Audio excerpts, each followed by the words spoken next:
हम स्टार्ट करने वाले हैं कश्मीरी सेब, 10th स्टैंडर्ड का कश्मीरी सेब लेसन। ओके, इसमें क्या है, प्रेमचंद्र जी, उसका पूरा नाम है मुंशी प्रेमचंद्र जी बोलते। ओके, तो जब वो बच्चे थे ना तब मीन्स बालक थे ना तब उसका नाम गणपत राय बोल के उसे बुलाते थे। उसका जन्म हुआ था 31 जुलाई 1880 में। ओके, उसके मरण के बारे में इधर नहीं दिया है, उसका जन्म बोला है। ओके, वो कब 1880 मीन्स ऑलरेडी कितना साल हो चुका है, 150 to 180 years back। उस जमाने में उसका लाइफ में क्या चल रहा था उसके बारे में लिखा है। तुम लोगों को पता होगा, इमेजिन करो उस वक्त कैसा था इंडिया, पता है ना। उस जमाने में ऐसा मोटर गाड़ी, ऐसा मोबाइल, वो सब कुछ नहीं था। ओके, ऐसा हाईटेक स्कूल्स, हाईटेक जनरेशन वो सब भी नहीं था। ओके, उस जमाने का लेसन मीन्स उस जमाने में उसका जीवन अवधि में क्या अनुभव हुआ था उसे इस लेसन में लिखा है। ओके, मुंशी प्रेमचंद्र जी का जन्म 31 जुलाई को 1880 में वाराणसी के पास लुमाही नामक गांव में हुआ था। उनकी वास्तविक नाम है गणपत राय। तुम लोगों को भी पता होगा, घर में एक नाम है और अटेंडेंस में एक नाम रहता है। ओके, समझो सविता, एक नाम है सविता, घर में बुलाते हैं मुन्नी, नहीं तो चिन्नु करीब अल्वा मन इल्लेसरू आ रीति तो उसका नाम था गणपत राय। ಅದು ಇನ್ನೊಂದು ಹೆಸರು ಯಾವುದು, गणपत राय ಅಂತ। ಶಿಕ್ಷಾ ವಿಭಾಗ में नौकरी करते थे, ಅವರು ಶಿಕ್ಷಣ ವಿಭಾಗದಲ್ಲಿ ಕೆಲಸವನ್ನ ಮಾಡ್ತಿದ್ರು। नौकरी मीन्स ಕೆಲಸ। बचपन में ही प्रेमचंद्र जी मातृ प्रेम से ವಂಚಿತ थे, ಅಂದ್ರೆ ಮಾತೃ ಪ್ರೇಮದಿಂದ ವಂಚಿತರಾಗಿದ್ದರು, ಅಂದ್ರೆ ಅವರ ತಾಯಿ ಇರಲಿಲ್ಲ ಅಂತ ಅರ್ಥ। इनका जीवन गरीब में ही ಗುಜಾರಾ, ಗರೀಬ್ ಅಂದ್ರೇನು, ಬಡತನದಲ್ಲೇ ನಡೆಯಿತು। ಅವಾಗಿನ ಕಾಲದಲ್ಲಿ ಈ ರೀತಿ ಎಲ್ಲ ಫೆಸಿಲಿಟೀಸ್ ಇರ್ತಿರ್ಲಿಲ್ಲ। ಓಕೆ, ಈಗ ನಾವು ಮನೆಗೆ ಹೋದ್ರೆ ಕೊಳಾಯಿ ಆನ್ ಮಾಡಿದ್ರೆ ನೀರು ಬರುತ್ತೆ, ಕಿಚನ್ ಅಲ್ಲಿ ಒಂದ್ ಕಡೆ ನೀರು ಬರುತ್ತೆ, ವಾಶ್ರೂಮ್ ಬಾತ್ರೂಮ್ ಹೋದ್ರೆ ಇನ್ನೊಂದ್ ಕಡೆ ನೀರು ಬರುತ್ತೆ, ಈಚೆ ಕಡೆ ಎಂಟ್ರಿ ಆಗ್ತಿದ್ದಂಗೆ ಮನೆ ಹತ್ರ ಕಾರ್ ತೊಳ್ಕೊಳಕ್ಕೆ ಅಂತ ನೀರು ಬರುತ್ತೆ, ಬಟ್ಟೆ ವಾಶ್ ಮಾಡೋದ್ರ ನೀರು ಬರುತ್ತೆ ಅಲ್ವಾ। ಆಗ ಆ ರೀತಿ ಫೆಸಿಲಿಟೀಸ್ ಗಳೆಲ್ಲ ಇರಲಿಲ್ಲ। ಎಲ್ಲದಕ್ಕೂ ಹೋಗಿ ಬಾವಿಯಲ್ಲಿ ನೀರು ತಗೊಂಡ್ಬರೋರು, ಬೋರ್ವೆಲ್ ಅಲ್ಲಿ ನೀರು ತಗೊಂಡ್ಬರೋರು, ಆ ರೀತಿ ಎಲ್ಲ ಗರೀಬ್ ಅಂದ್ರೆ ಬಡತನದಲ್ಲಿ ಬೆಳೆದಂತ ಜೀವ ಅದು। वे ಮೆಟ್ರಿಕ್ ತಕ್ ही पढ़ पाए। ಮೆಟ್ರಿಕ್ मीन्स 10th ಸ್ಟ್ಯಾಂಡರ್ಡ್ ಅಷ್ಟೇ ಓದಿದ್ದು। ಅವಾಗಿನ ಕಾಲದಲ್ಲಿ 10th ಓದೋರು ಅಂದ್ರೆ ಗ್ರೇಟ್, ಅಷ್ಟು ಓದಿದ್ರೆ ಕಷ್ಟ ಆಗಿತ್ತು ಆಗಿನ ಕಾಲದಲ್ಲಿ। वे ಯಥಾರ್ಥವಾದಿ ಕಥಾಕಾರ್ತೆ, ಯಥಾರ್ಥವಾದಿ ಅಂದ್ರೆ ಹೆಂಗಿತ್ತು ಹಂಗೆ ಕಥೆಯನ್ನ ವಿವರಣೆ ಮಾಡಿ ಹೇಳ್ತಿದ್ದಂತ ವ್ಯಕ್ತಿ। ಅಂದ್ರೆ ಇಂದ್ರದೆಲ್ಲ ಆಡ್ ಮಾಡಿ, ಈ ಫಿಲಮ್ ಎಲ್ಲ ಸ್ಟೋರಿನೇ ಒಂದಿರುತ್ತೆ, ಅದಕ್ಕೆ ಆಡ್ ಮಾಡಿ ಅದಕ್ಕೆ ಹೆಂಗ್ ಬೇಕೋ ಸಿಚುವೇಶನ್ಗೆ ಸಾಂಗ್ ಎಲ್ಲ ಮಾಡಿ ಮಾಡ್ತಾರಲ್ಲ, ಆ ರೀತಿ ಇಲ್ಲ। ಅವ್ರು ಏನಿತ್ತೋ ಕತೆ ಅದೇ ರೀತಿ ಬರೀತಿದ್ದವರು। इनकी प्रमुख रचनाएं है गोदान, सेवा सदन, गगन, निर्मला, कर्मभूमि आदि इनकी प्रमुख उपन्यास है। बड़े घर की बेटी नामक एक दौरा, पंच परमेश्वर और पूस की रात आदि इनकी प्रमुख कहानियां है। कहानी में स्टोरीज, ಈ ರೀತಿ ಸ್ಟೋರೀಸ್ಗಳನ್ನ ಮತ್ತೆ ಕಾದಂಬರಿಗಳನ್ನೆಲ್ಲ ಬರಿತಾ ಇದ್ರು। ನಿಮ್ಗೆ ಗೊತ್ತಿರ್ಬೋದು, ಕೆಲವರಿಗೆ ಅದು ಅಭ್ಯಾಸ, ಬರವಣಿಗೆ, ಓಕೆ, ಅದು ಚಿಕ್ಕ ವಯಸ್ಸಿಂದನೂ ಅಭ್ಯಾಸಗಳನ್ನ ಮಾಡ್ಕೊಂಡಿರ್ತಾರೆ। ಅವರು ಕವಿತೆಗಳನ್ನ ಬರೆಯೋದು, ಸ್ಟೋರಿ ಬರೆಯೋದು, ಆ ತರ ಅಭ್ಯಾಸ ಮಾಡ್ಕೊಂಡಿರ್ತಾರಲ್ಲ, ಅವರು ಈ ತರ ಇವ್ರು ಏನ್ ಮಾಡಿದ್ದಾರೆ, ಕಹಾನಿಗಳನ್ನ ಅಂದ್ರೆ ಸ್ಟೋರಿಗಳನ್ನ ಬರಿತಾ ಇದ್ರು। प्रेमचंद्र जी की कहानी मानस सरोवर नाम से संकलित है। ಪ್ರೇಮಚಂದ್ರ ಜಿ ಅವರು ಬರೆದಿರುವಂತ ಒಂದು ಸ್ಟೋರಿ ಮಾನಸ ಸರೋವರ ಅಂತ ಒಂದು ಟ್ರಾನ್ಸ್ಲೇಷನ್ ಆಗಿದೆ। ಸಂಕಲಿತ ಮೀನ್ಸ್ ಟ್ರಾನ್ಸ್ಲೇಷನ್ ಆಗಿದೆ ಅಂತ ಅರ್ಥ। ಓಕೆ, ಬನ್ನಿ ಈಗ ಲೆಸನ್ ಅಲ್ಲಿ ಏನ್ ಎಕ್ಸ್ಪ್ಲೇನ್ ಮಾಡಿದ್ದಾರೆ ನೋಡೋಣ। प्रेमचंद्र जी इस कहानी में कहते हैं, बाजार में लोग के साथ होने वाली धोखेबाजी पर कटाक्ष डाला गया है और खरीदारी करते समय सावधानी बरतने के लिए आवश्यकता पर जोर दिया गया है। ಅಂದ್ರೆ ಖರೀದಾರಿ ಮೀನ್ಸ್ ನೀವೇನೇ ಐಟಮ್ ತಗೊಳ್ಬೇಕಾದ್ರು, ನಿಮ್ಗೆ ಗೊತ್ತಿರ್ಬೋದು, ಮಮ್ಮಿ ಎಲ್ಲ ವೆಜಿಟೇಬಲ್ಸ್ ತಗೊಳಕ್ ಹೋಗ್ತಾರಲ್ಲ, ಅವಾಗ ಅವರು ಪೂರ ಒಂದು ಟೊಮೊಟೊ ಆಗಲಿ ಒಂದು ವೆಜಿಟೇಬಲ್ಸ್ ಆಗಲಿ ಚೆಕ್ ಮಾಡಿ ನೋಡ್ತಾರೆ, ಎಲ್ಲಿ ಉಳ್ಕ ಆಗಿದೆಯಾ, ಚೆನ್ನಾಗಿದೆಯಾ ಐಟಮು, ಹೌದಲ್ವಾ? ಹಂಗೆ ತಗೊಂಡ್ಬಿಡ್ತಾರ ಇಲ್ಲ, ಅಷ್ಟು ಒಂದು 10 ನಿಮಿಷ ಅಲ್ಲೇ ವೇಟ್ ಮಾಡಿದ್ರು ಸರಿ, ಅವರು 10-15 ನಿಮಿಷ ಅಲ್ಲೇ ಆದ್ರೂ ಸರಿ, ಪೂರ ಚೆಕ್ ಮಾಡಿನೇ ತಗೊಳ್ಳೋದು। ತೂಕ ಮೆಜರ್ ಕರೆಕ್ಟ್ ಆಗಿದೆಯಾ, ತೂಕ ಆ ರೀತಿ ಸಾವಧಾನಿ ಅಂದ್ರೆ ಸಮಾಧಾನವಾಗಿ ನೋಡಿ ಚೆಕ್ ಮಾಡಿ ತಗೊಳ್ಬೇಕು ನಾವು ಐಟಮ್ಗಳನ್ನ ತಗೊಳ್ಳುವಾಗ. ಏನೇ ಒಂದು ಖರೀದಾರಿ ಯಾವುದೋ ಒಂದು ಡ್ರೆಸ್ ಆಗಿರ್ಬೋದು, ಈಗ ನೀವೀಗ ಆನ್ಲೈನ್ ಅಲ್ಲಿ ಪರ್ಚೇಸ್ ಮಾಡ್ತೀರಾ, ಓಕೆ, ಆನ್ಲೈನ್ ಅಲ್ಲಿ ತೋರಿಸುವಾಗ ಲೈಟಿಂಗ್ ಎಲ್ಲ ಹಾಕಿ ಚೆನ್ನಾಗಿ ಡ್ರೆಸ್ಸೇ ಆಗಿರ್ಬೋದು, ಒಂದು ಶೂಸೇ ಆಗಿರ್ಬೋದು, ನೋಡೋಕೆ ಚೆನ್ನಾಗಿ ಕಾಣುತ್ತೆ. ಮನೆಗೆ ಬಂದಾಗ ನೋಡಿದ್ರೆ ಗೊತ್ತಾಗುತ್ತೆ ಅದು ಕ್ವಾಲಿಟಿನೇ ಚೆನ್ನಾಗಿಲ್ಲ ಬಟ್ಟೆದು, ಹೌದಲ್ವಾ? ಅಂದ್ರೆ ನಾವು ಆನ್ಲೈನ್ ಅಲ್ಲಿ ಪರ್ಚೇಸ್ ಮಾಡಕ್ಕೆ ಹೋಗಿ ತಗೊಳ್ಳೋ ಟೈಮ್ ಇಲ್ಲ ಅಂತ ನಾವೇನ್ ಮಾಡಿದೀವಿ, ಆನ್ಲೈನ್ ಪರ್ಚೇಸ್ ತಗೊಂಡ್ರೆ ಕೆಲವೊಂದು ಆ ರೀತಿ ಪ್ರಾಬ್ಲಮ್ಗಳಾಗುತ್ತೆ. ಅದಕ್ಕೋಸ್ಕರ ನೀವು ಏನೇ ಪರ್ಚೇಸ್ ಮಾಡ್ಬೇಕಂದ್ರೂ ನೋಡಿ ಚೆಕ್ ಮಾಡಿ ತಗೊಳ್ಬೇಕು. ಕೆಲವೊಂದು ಶಾಪ್ಗಳಲ್ಲಿ ನೋಡಿ ನೋ ರಿಟರ್ನ್ಸ್ ಅಂತ ಹಾಕಿರ್ತಾರೆ. ಯಾಕೆ? ನೀವೇನೇ ತಗೊಳ್ಬೇಕಾದ್ರೂ ಒಂದೇ ಸಾರಿ ನೋಡಿ ಚೆಕ್ ಮಾಡಿ ತಗೊಳ್ಬೇಕು ಅಲ್ವಾ? ಆಮೇಲೆ ನೀವು ದುಡ್ಡು ಕೊಟ್ಟು ಬಂದ್ಮೇಲೆ ಇಲ್ಲ ಮ್ಯಾಮ್ ನೋ ರಿಟರ್ನ್ಸ್ ಇದೆ, ನಾವು ಇದನ್ನ ಎಕ್ಸ್ಚೇಂಜ್ ಮಾಡ್ಕೊಳಕ್ಕಾಗಲ್ಲ.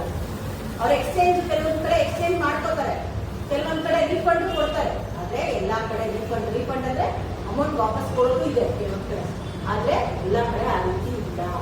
ಅದಕ್ಕೆ ನಮ್ಗೆ ಏನೇ ಐಟಮ್ ತಗೊಳ್ಬೇಕಾದ್ರೂ ಯೋಚನೆ ಮಾಡಿ ನೋಡಿ ತಗೊಳ್ಬೇಕು ಅಂತ ಹೇಳ್ತಾ ಇದ್ದಾರೆ. ನಿಮ್ಗೆ ಗೊತ್ತಿರ್ಬೋದು, ಇದು ಅವಾಗಿನ ಕಾಲದ ಸ್ಟೋರಿ. ಓಕೆ, ಈಗ ನೀವಿರುವಾಗ ಏನಿದೆ, 1 ರೂಪಾಯಿ ಕಾಯಿನ್ ಇದೆ, 2 ರೂಪಾಯಿ ಕಾಯಿನ್ ಇದೆ, 10 ರೂಪಾಯಿ ಕಾಯಿನ್ ಇದೆ, 5 ರೂಪಾಯಿ ಕಾಯಿನ್ ಇದೆ. ಆ ರೀತಿ ಅವಾಗ 1 ಆಣೆ, 1 ಪೈಸಾ, 2 ಪೈಸಾ, 5 ಪೈಸಾ, 10 ಪೈಸಾ ಅಂತೆಲ್ಲ ಇತ್ತು. ಅಂದ್ರೆ ಆಣೆ, 1 ಆಣೆ, 2 ಆಣೆ ಅಂತ. ಓಕೆ, ಈಗ ಹೆಂಗೆ 10 ರೂಪಾಯಿ ಇದೆಯೋ ಅವಾಗ 1 ರೂಪಾಯಿಗೆ ಬೆಲೆ ಇತ್ತು. ಅರ್ಥ ಆಗ್ತೀಯಾ? ಆ ರೀತಿ ವ್ಯಾಲ್ಯೂ ಅಂದ್ರೆ ತಿಂಗಳು ಕೂಡ ಕೆಲಸ ಮಾಡಿದವ್ರಿಗೆ ಸಂಬಳ 10 ರೂಪಾಯಿ 15 ರೂಪಾಯಿ ಕೊಡ್ತಿದ್ರಂತ. ಅವ್ರಿಗೆ ತಿಂಗಳು ಕೂಡ ಕೆಲಸ ಮಾಡಿದ್ರೆ. ಅರ್ಥ ಆಗ್ತಿದ್ಯಾ? ನನಗೆ ನೆನಪಿದೆ, ನಾನು ಚಿಕ್ಕ ಹುಡುಗಿ ಇದ್ದಾಗ ನಮ್ಮ ಅಮ್ಮನೇ ಬಾಡಿಗೆ ಕೊಡ್ತಿದ್ದು 250 ರೂಪಾಯಿ. 250 ರೂಪಾಯಿ ತಿಂಗಳು ಕೂಡ ಬಾಡಿಗೆ. ಅರ್ಥ ಆಗ್ತಿದ್ಯಾ? ಈಗ 250 ರೂಪಾಯಿ ಸಿಗುತ್ತಾ? 2,500 ರೂಪಾಯಿಗೂ ಸಿಗಲ್ಲ ಮನೆಗಳು ಅಲ್ವಾ? ಅಂದ್ರೆ ಅವಾಗಿನ ಪ್ರೈಸ್ ಅಮೌಂಟ್ ಆ ರೀತಿ ಇತ್ತು, ಈಗಿನ ಪ್ರೈಸ್ ಅಮೌಂಟ್ ಈ ರೀತಿ ಇದೆ. ಅರ್ಥ ಆಗ್ತಿದ್ಯಾ? ಹಂಗೆ ಏನಾಗುತ್ತೆ, ವೇರಿಯೇಷನ್ ಆಗುತ್ತೆ. ಇಲ್ಲಿ ನೋಡಿ ಏನ್ ಹೇಳಿದಾರಂತೆ, कल शाम को चौक में 2-4 जरूरी चीजें खरीदने गया था.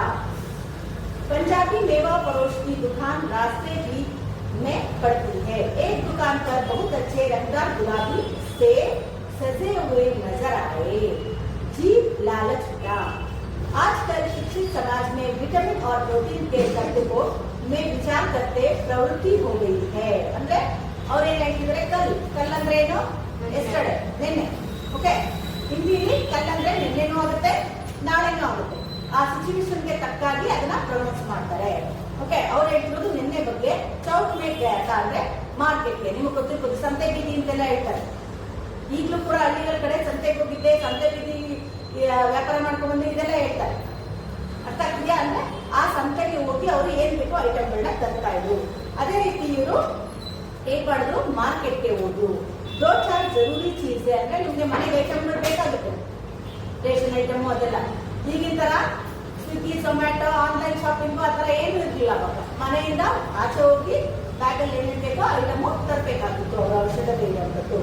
ಅಲ್ಲಿ ಪಂಜಾಬಿ ಮೇವಾ ಫರೋಶ್ ಅಂದ್ರೆ ಪಂಜಾಬಿ ವ್ಯಾಪಾರಿಗಳು, ಅಲ್ಲಿದು ಅವ್ರದೇ ಆದಂತಹ ಒಂದು ಸ್ಟೋರ್ಗಳು ಇರುವಂತೆ.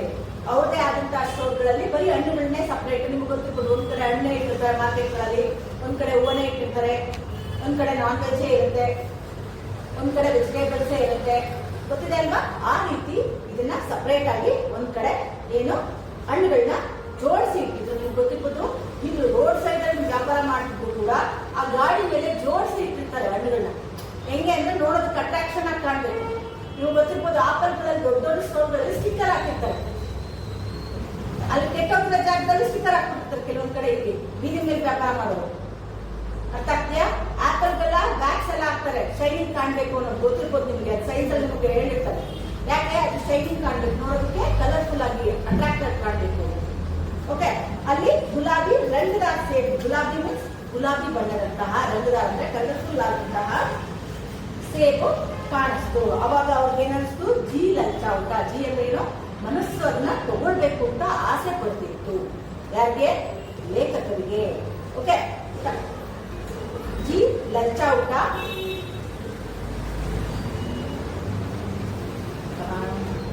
टमाटो को पहले ವಾಲನಾಗಿದ್ದ. ಅಂದ್ರೆ ಈಗಿನ ಕಾಲದಲ್ಲಿ ಏನಾಗಿದೆ, ವಿಟಮಿನ್ಸ್ ಪ್ರೋಟೀನ್ಸ್ ಗಳ ಬಗ್ಗೆ ತುಂಬಾ ವಿಚಾರ ಪ್ರವೃತ್ತಿಯಾಗಿದೆ. ಹೌದಲ್ವಾ?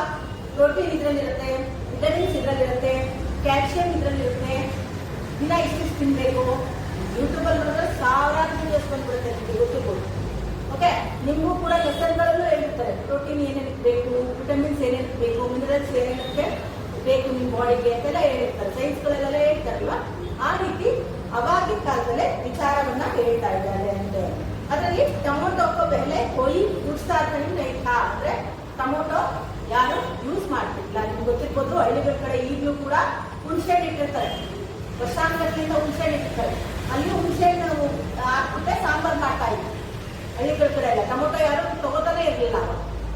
ಅರ್ಥ ಆಗ್ತಿದ್ಯಾ? ಯಾರು ಬೆಳೀತಿದ್ರು ಅವ್ರು ಯೂಸ್ ಮಾಡ್ತಿದ್ರು ಅಷ್ಟೇ ಹೊರತು ಯಾರು ಟೊಮೊಟೊ ತಗೋತಿರ್ಲಿಲ್ಲ. ಆದ್ರೆ ಈಗಿನ ಕಾಲದಲ್ಲಿ ನಾವು ಹುಣಸೆ ಹಾಕಿ ಮಾಡ್ತೀವಿ ಸಾಂಬಾರೆಲ್ಲ ಇಲ್ಲ. ರಸಮ್ ಆಗ್ಲಿ ಟೊಮೊಟೊ ಬೇಕು, ಒಂದು ಟೊಮೊಟೊ ಬಾತ್ ಆಗ್ಲಿ ಟೊಮೊಟೊ ಬೇಕು, ಪ್ರತಿಯೊಂದಕ್ಕೂ ಟೊಮೊಟೊ ಬೇಕು. ಅದು ಅಲ್ಲದೆ ಕೆಲವರು ಟೊಮೊಟೊ ತೊಳೆದ್ಬಿಟ್ಟು ಹಂಗೆ ತಿಂತಾರೆ, ಸಾಲೆಡ್ ತರ ಮಾಡ್ಕೊಂಡು ತಿಂತಾರೆ. ಸೌತೆಕಾಯಿ, ಈರುಳ್ಳಿ, ಟೊಮೊಟೊ ಆ ಥರ ಎಲ್ಲ ಸಾಲೆಡ್ ಮಾಡಿ ತಿಂತಾರೆ. ಆ ರೀತಿ ತಿನ್ನೋದು ಕೂಡ ಅಭ್ಯಾಸ ಆಗಿದೆ. ಈಗೇನಂತೆ ಟೊಮೊಟೊ ಭೋಜನಕ ಅವಶ್ಯಕ ಬಂದಿದೆ. ಆ ಭೋಜನ ಮೀನ್ಸ್ ನಮ್ಮ ಊಟದ ಒಂದು ಇಂಪಾರ್ಟೆಂಟ್ ಅಂಗ ಆಗಿದೆ. गाजर भी पहले गरीबों का पेट भरने का चीज थी. गाजर मीन्स ಕ್ಯಾರೆಟ್. ಕ್ಯಾರೆಟ್ ಮೊದಲು ಗರೀಬ್ ಅಂದ್ರೆ ಬಡವರ ಹೊಟ್ಟೆ ತುಂಬಿಸುವ ಏನಾಗಿತ್ತು, ಒಂದು ವಸ್ತು ಆಗಿತ್ತು. ಓಕೆ, ಬಡವರು ಮಾತ್ರ ತಿಂತಿದ್ರು, ಶ್ರೀಮಂತರೆಲ್ಲ ಅದನ್ನ ಹಲ್ವಾ ಮಾಡ್ತಿದ್ರು. ಹಲ್ವಾ ಮಾಡಿ ಅವರು ಸ್ವೀಟ್ ಮಾಡ್ತಾರೆ, ಗೊತ್ತಿರ್ಬೋದು. ಓಕೆ, ಆ ಸ್ವೀಟ್ ಮಾಡೋದಕ್ಕಷ್ಟೇ ಕ್ಯಾರೆಟ್ ನ ಉಪಯೋಗಿಸ್ತಿದ್ರು. ಮಗರ್ ಪತಾ ಚಲಾ ಐತಿ ಗಾಜರ್ ಬಿ ಬಹುತ್ ವಿಟಮಿನ್ ಹೈ. ಹೌದಲ್ವಾ? ನಿಮ್ಗೆ ಗೊತ್ತಿದೆ, ಕ್ಯಾರೆಟ್ ತಿನ್ನೋದ್ರಿಂದ ಕಣ್ಣಿಗೆ ಒಳ್ಳೇದು ಅಂತ ಹೇಳಿದ್ದಾರೆ ಅಲ್ವಾ ಸೈನ್ಸ್ ಅಲ್ಲಿ. ಅದರಿಂದ ಏನು ಕ್ಯಾರೆಟ್ ನ ಜಾಸ್ತಿ ತಿಂತಾರೆ. इसलिए गाजर भी मेज पर स्थान मिल गया है. मेज पर अंद्रेನು ಊಟದ ಟೇಬಲ್ ಮೇಲೆ ಈಗ ಅದಕ್ಕೂ ಕೂಡ ಸ್ಥಾನ ಸಿಕ್ಕಿದೆ. सेब के विषय में तो यहाँ कहा जाता है, जाने लगा कि एक सेब रोज खाइए तो आपको डॉक्टर की जरूरत ना रहेगी. ಏನಿದಲ್ವಾ, ಒಂದು ಸೇಬು ತಿನ್ನೋದ್ರಿಂದ ಡಾಕ್ಟರ್ ಇಂದ ದೂರ ಇರಬಹುದು. ಪ್ರತಿದಿನ ಒಂದು ಸೇಬು ತಿನ್ನೋದು ತುಂಬಾ ಅವಶ್ಯಕತೆ ಅಂತ ಹೇಳಿದೆ. ಓಕೆ, ಅದರಿಂದ ಸೇಬ್ ತಿನ್ಬೇಕು. ಡಾಕ್ಟರ್ ಇಂದ ದೂರ ಇರೋದ್ರೇನು, ಯಾವುದೇ ನಿಮಗೆ ಕಾಯಿಲೆ ಬರೋದಿಲ್ಲ ಅನ್ನೋ ಉದ್ದೇಶ. ओके, डॉक्टर से बचने के लिए हम नीम कोड़ी तक खाने के लिए तैयार हो सकते हैं.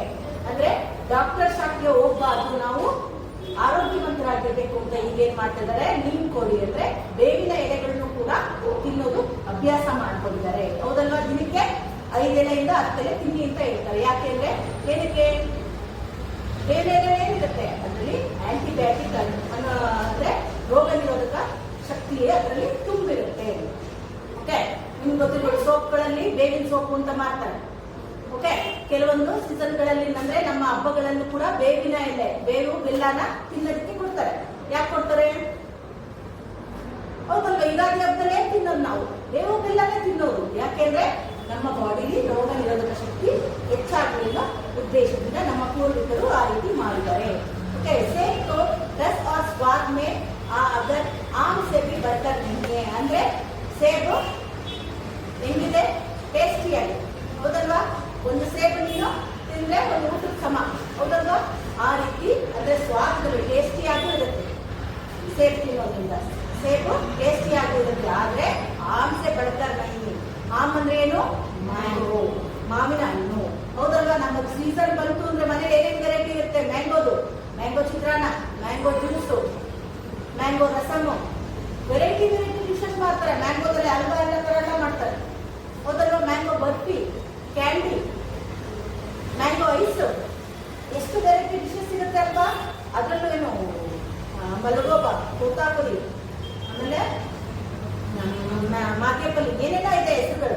ವೆರೈಟಿ ಇದೆ ಹೆಸರುಗಳು. ಅದರಲ್ಲೂ ವೆರೈಟಿ ರೇಟ್ ಇದೆ, ಹೆಸರುಗಳು ಇದೆ. ಮಿಡಿ ಮಾವಿನಕಾಯಿ. ಓಕೆ, ಉಪ್ಪಿನಕಾಯಿ ಅಂದ್ರೆ ಕೆಲವರು ಊಟನೇ ಮಾಡೋದಿಲ್ಲ, ನಿಮ್ಗೆ ಗೊತ್ತಿರ್ಬೋದು. ಬ್ರಾಹ್ಮಣರುಗಳ ಕಡೆ ಎಲ್ಲ ಹೋದ್ರೆ, ಲಿಂಗಾಯತ ಕಡೆ ಎಲ್ಲ ಅವ್ರ ಮೈನ್ ಫಸ್ಟ್ ಡಿಶ್ ಬಂದು ಉಪ್ಪಿನಕಾಯಿ ಹಾಕಿರ್ಬೇಕು. ಅವರು ಉಪ್ಪಿನಕಾಯಿಯಲ್ಲೇ ತಿನ್ನೋದು. ಹೌದಲ್ವಾ? ಮಾವಿನಕಾಯಿ, ಉಪ್ಪಿನಕಾಯಿ ಟೇಸ್ಟಿ ಆಗಿರುತ್ತೆ. ಬಾಯಲ್ಲಿ ನೋಡಿ ನೀರು ಬರ್ತಾ ಇದೆ ಆಗಲಿ ಅಲ್ವಾ? ಅಂದ್ರೆ ಮಾವಿನಕಾಯಿ ಅಷ್ಟು ಆರೋಗ್ಯಕ್ಕೂ ಒಳ್ಳೇದು. ಟೇಸ್ಟಿಯಾಗಿ ನಾವು ವೆರೈಟಿಯಾಗಿ ಮಾಡ್ಕೊಂಡು ತಿಂತೀವಿ. ಹಬ್ಬ ಕೇವಲ್ ಸ್ವಾದ್ ಕಿ ಚೀಸ್ ನಹೀ ಅಂದ್ರೆ ಬರೀ ಟೇಸ್ಟ್ಗೋಸ್ಕರ ಅಲ್ಲ, ಉಸ್ಮೆ ಬಿ ಬಹುತ್ ಗುಣ ಇದೆ. ಅದರಲ್ಲೂ ಕೂಡ ಒಂದು ಒಳ್ಳೊಳ್ಳೆ ಗುಣಗಳು ಇದೆ. हम हमने दुकानदार से मोल भाव किया और आधा सेब मांगे ಅಂದ್ರೆ ದುಕಾನ್ದಾರ್ ಅಂದ್ರೇನು ಅಂಗಡಿಯವನ ಹತ್ರ ಮೋಲ್ ಭಾವ ಅಂದ್ರೆ ನಮ್ಗೆ ಇಷ್ಟು ಕೊಡಪ್ಪ ಇಷ್ಟಕ್ಕೆ ಆಗಲ್ಲ ಅಂತ ಮಾತಾಡೋದು ಹೌದಲ್ವಾ. ಕೆಲವರು ವ್ಯಾಪಾರ ಮಾಡುವಾಗ ಹೇಳ್ತಾರಲ್ವಾ ಜಾಸ್ತಿ ಆಯ್ತು ರೇಟ್ ಕಡಿಮೆ ಮಾಡ್ಕೊಳ್ಳಿ ಅಂತೆಲ್ಲ ಹೇಳ್ತೀರಲ್ಲ.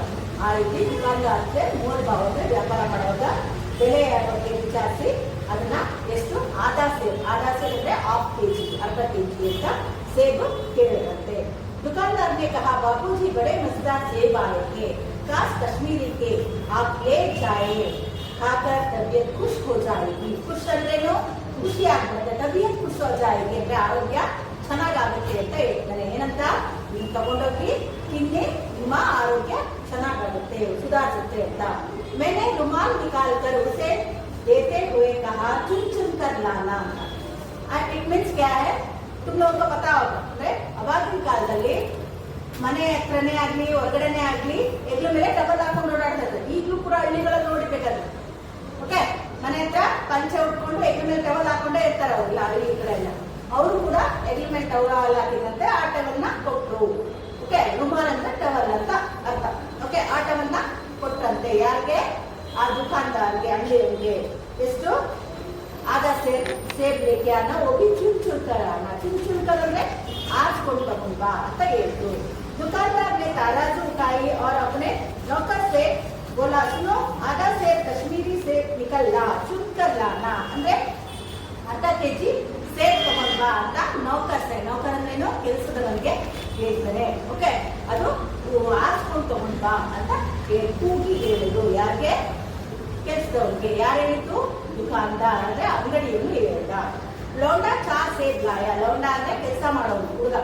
ಓಕೆ ಈಗ ಆ ರೀತಿ ಕೆಲಸ ಮಾಡೋರು ಯಾರು ಇಲ್ಲ. ಚಿಕ್ಕ ಮಕ್ಕಳನ್ನ ಹಂಗೆ ಅಂಗಡಿಗಳಲ್ಲಿ ಕೆಲಸ ಬಿಚ್ಕೊಳ್ಳೋದಿಲ್ಲ.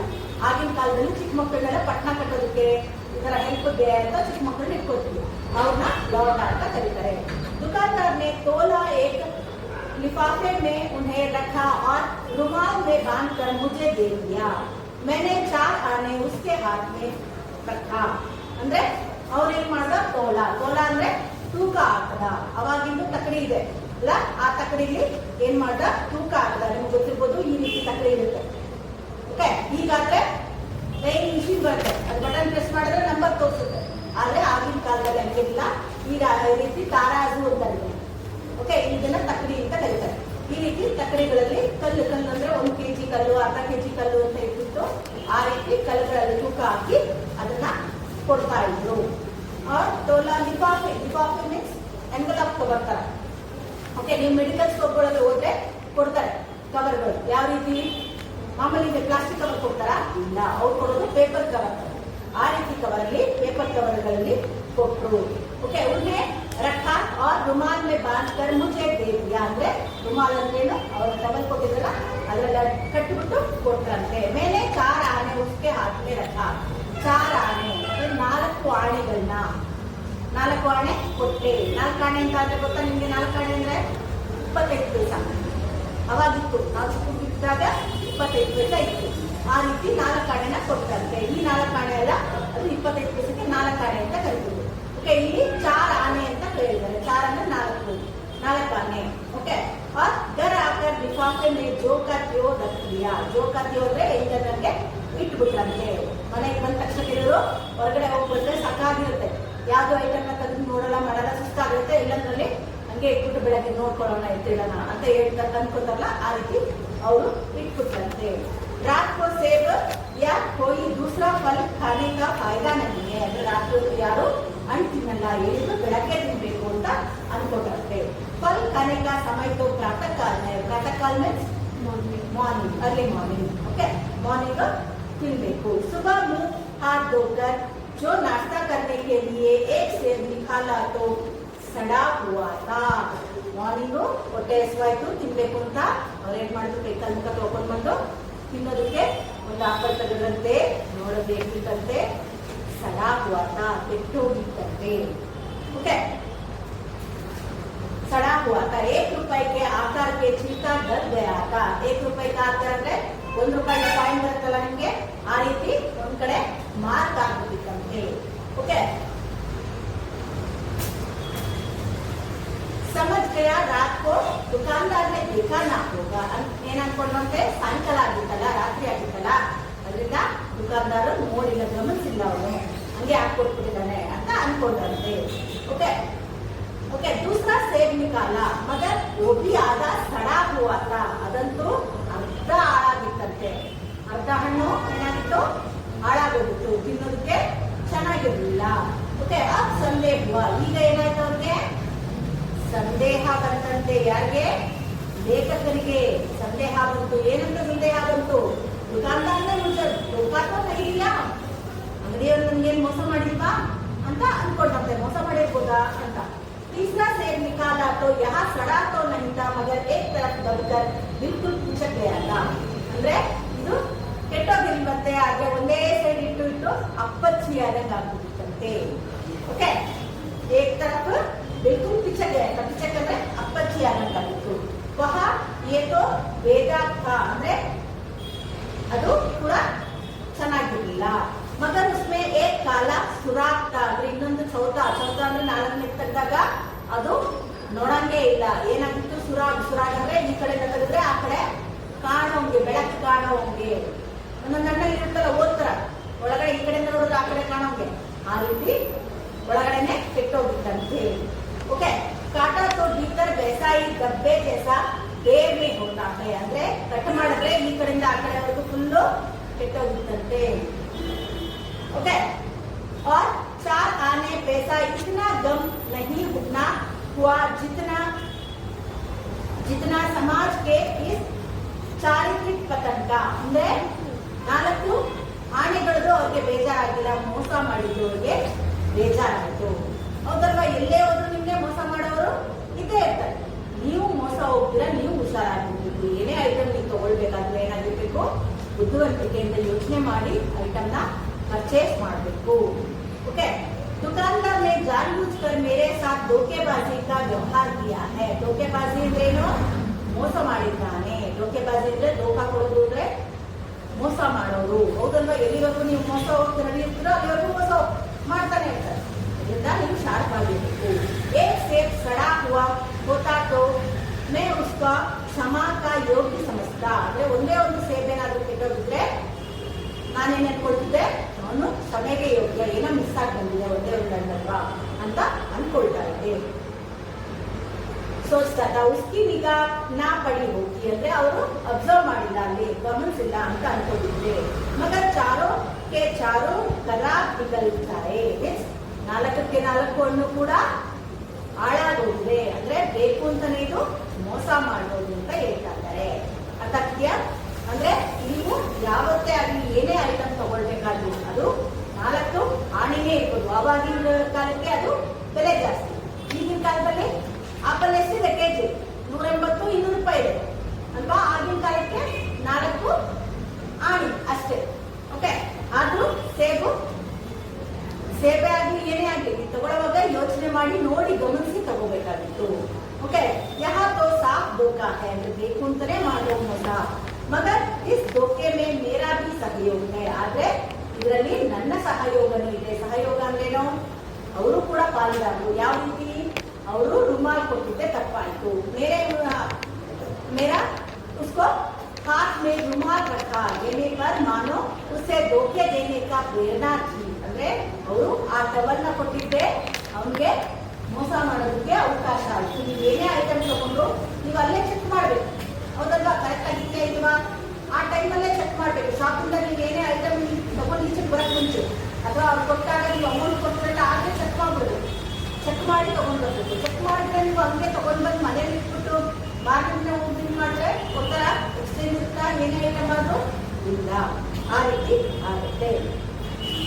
ಓಕೆ ಉಸ್ಮೆ ಭಾಗ ಲಿಯಾ ಥಾ. ಕ್ಯಾ ಹೈ ಕಿ ಅವರು ಕೂಡ ಒಂದು ಸಹಯೋಗವನ್ನ ಕೊಟ್ಟಿದ್ದು. ಉಸ್ನೆ ಭಾಗ ಲಿಯಾ ಕಿ ಯಹಾ महाशय अपनी आंखों से काम लेने वाले जीव नहीं है और न इतना चौकसी की गर्म से लौटाने आया. आदमी बेईमान तभी करता है जब उसे अवसर मिलता है. अवसर में ಅವಕಾಶ ಎಲ್ಲಿ ಸಿಗುತ್ತೋ ಅಲ್ಲಿ ಮೋಸ ಮಾಡೋಕ್ಕೆ ಜನ ರೆಡಿ ಇರ್ತಾರೆ. ಉಳಿಯೋದಕ್ಕೆ ಅವಕಾಶವನ್ನ ಕೊಡಬಾರದು ಅಂತ ಹೇಳ್ತಾ ಇದ್ದಾರೆ. ಅವಸರ ಅಂದ್ರೇನು? ಅವಕಾಶ. ಅವಕಾಶ ಸಿಕ್ಕಾಗ ಕೆಲವರಂತಾರಲ್ಲ ಅವಕಾಶವಾದಿಗಳು, ಓಕೆ, ಆ ಅವಕಾಶವಾದಿಗಳು ಆಗಬಾರದು. ಓಕೆ, ಅದಕ್ಕೆ ನೀವು ಚಾನ್ಸೇ ಕೊಡಬಾರದು ಅಂತ ಹೇಳ್ತಾ ಇದ್ದಾರೆ.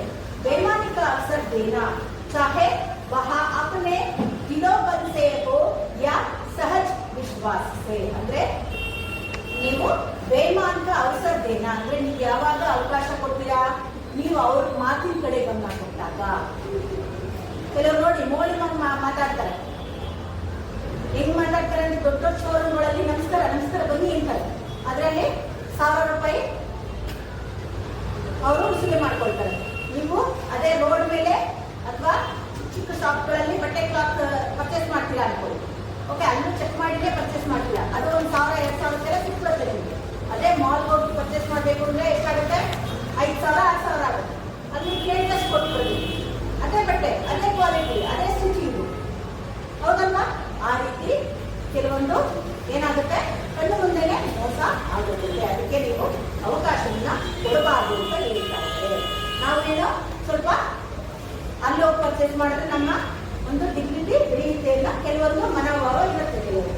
ಓಕೆ, ಆದ್ರೆ ಅವಕಾಶ ನೀವು ಕೊಟ್ಟಾಗ ಅದು ಏನಾಗುತ್ತೆ, ತೊಂದರೆ ಆಗುತ್ತೆ. ಓಕೆ, ಈಗ ವೈಮಾನಿಕ ಸಹಯೋಗ ದೇನಾ ಹೈ ಅಂದ್ರೆ ಈ ರೀತಿ ಮಾಡೋದ್ರಿಂದ ನಾವು ಕೂಡ ಅವ್ರಿಗೆ ಅವಕಾಶವನ್ನು ಕೊಟ್ಟಾಗುತ್ತೆ. बड़े लिखे बाबुओं और कर्मचारियों पर अब कोई विश्वास नहीं करता.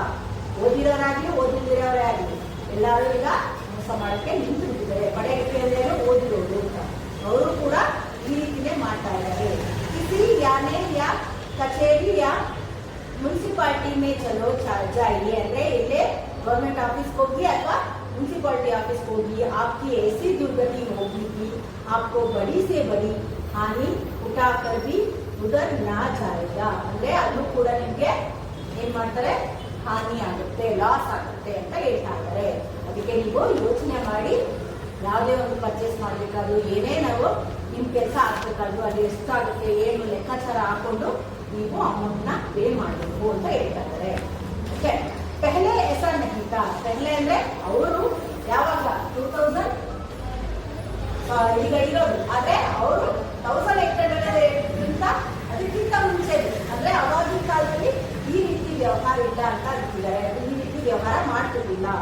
यो तोला में चाहे झटका आधा झटक कर ले, लेकिन आप उन्हें 5 की जगह भूल कर भी 10 नोट दे आते तो वो घबराना की कोई जरूरत नहीं थी. ಅಂದ್ರೆ वो भी ಯಾವುದೇ ನೀವು ಐಟಮ್ ತಗೊಂಡು ನೀವು ಅಲ್ಲಿ 5 ರೂಪಾಯಿ ಜಾಗ 10 ರೂಪಾಯಿ ಕೊಟ್ಟಂದ್ರೆ ನೀವು ಗಬ್ರಾಹಟ್ಟಂದ್ರೆ ಗಡಬಡಾಯಿಸ್ಕೊಂಡು ತಲೆ ಕೆಡಿಸ್ಕೊಳ್ಳೋ ಪ್ರಾಬ್ಲಮ್ಮೇ ಇಲ್ಲ.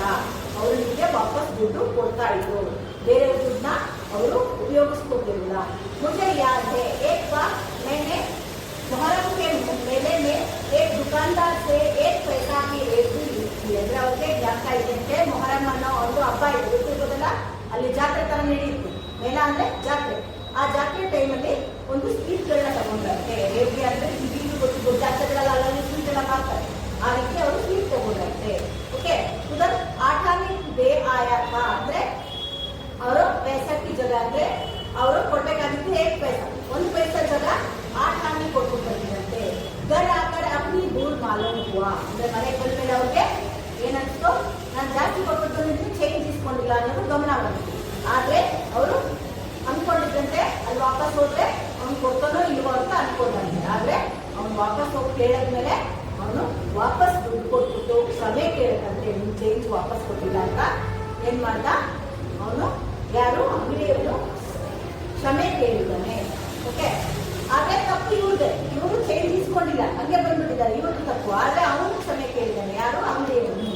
ಯಹ ಕಾಶ್ಮೀರಿ ಸೇಬ್ ನಾಮಕ ಸಡೆ ಹುए ಸೇಬ್ ಬೇಚೆ ಜಾತೆ ಇದೆ. ಅಂದ್ರೆ ಇಲ್ಲಿ ಏನಾಗಿದೆ, ಹಾಳಾಗಿರುವಂತ ಒಂದು ಹಣ್ಣುಗಳನ್ನ ಕೊಡೋದಕ್ಕೆ ಸ್ಟಾರ್ಟ್ ಮಾಡಿದ್ದಾರೆ. ಆದ್ರೆ ಮುಜೆ ಆಶಾ ಹೇ, ಆದ್ರೆ ಏನಂತಾರೆ, ನನಗೂ ಕೂಡ ಒಂದು ಆಸೆ ಇದೆ. ಪಾಠಕ್ ಬಾಜಾರ್ ಮೇ ಜಾಕರ್ ಮೇರಿ ತನಕ ಆಕೆ ನಾ ಬಂದ್ ಕರ್ದಿಯಾ ಕರೆಯೋಗೆ. ಅಂದ್ರೆ ಕಣ್ಣು ಮುಚ್ಕೊಂಡು ವ್ಯಾಪಾರ ಮಾಡಕ್ ಹೋಗ್ಬೇಡಿ. ಅವ್ರು ಕೊಟ್ಟಿದ್ದನ್ನ ಐಟಮ್ನ ತಗೊಂಡು ನೀವು ದುಡ್ಡು ಕೊಟ್ಟು ಬರಕ್ ಹೋಗ್ಬೇಡಿ. ಏನೇ ನೀವು ತಗೊಂಡಿದ್ದು ಚೆಕ್ ಮಾಡಿ, ಕರೆಕ್ಟ್ ಆಗಿದೆಯಾ, ಐಟಮ್ ಚೆನ್ನಾಗಿದೆಯಾ, ಪ್ರತಿಯೊಂದು ನೀವು ಚೆಕ್ ಮಾಡಿ ಐಟಮ್ನ ತಗೊಳ್ಳಿ. ಇಲ್ಲ ಅಂದ್ರೆ ಏನಾಗುತ್ತೆ, ಲೇಖಕರ ತರ ಏನೋ ಕಾಶ್ಮೀರಿ ಸೇಬ್ ಮಿಲೇಗ, ಅಂದ್ರೆ ಅವ್ರಿಗೆ ಸಿಕ್ಕಿರೋ ತರ ಕಾಶ್ಮೀರಿ ಸೇಬೆ ಸಿಗುತ್ತೆ. ಸಿಗುತ್ತೆ ಅಂತ ಹೇಳ್ತಾ ಇದ್ದಾರೆ. ಅಂದ್ರೆ ಅವ್ರು ತಗೊಂಡಿದ್ದ 4 ಸೇಬು ಕೂಡ ತಿನ್ನೋದಕ್ಕೆ ಲಾಯಕ್ ಆಗಿರ್ಲಿಲ್ಲ. ಬಂದಿದ್ದು ಅರ್ಧ ಕೆಜಿ ಎಷ್ಟು ಸಿಗುತ್ತೆ? 4 ಹಣ್ಣು. ಆ 4 ಹಣ್ಣು ಹಾಳಾಗಿದೆ. ಕೊಟ್ಟಿದ್ದಕ್ಕೆ ಏನಾದ್ರು ಸಿಗ್ತಾ ಇಲ್ಲ. ಅದಕ್ಕೆ ಏನೇ ಪರ್ಚೇಸ್ ಮಾಡಿ, ಕೆಲವರು ಕಂಜೂಸಿ ಮಾಡ್ತಾರೆ, ಕಂಜೂಸಿ ಮಾಡಿ ಹಾಳಾಗಿರೋ ಐಟಮ್ನೆಲ್ಲ ಕೊಟ್ಟು ಕಳಿಸ್ತಾರೆ.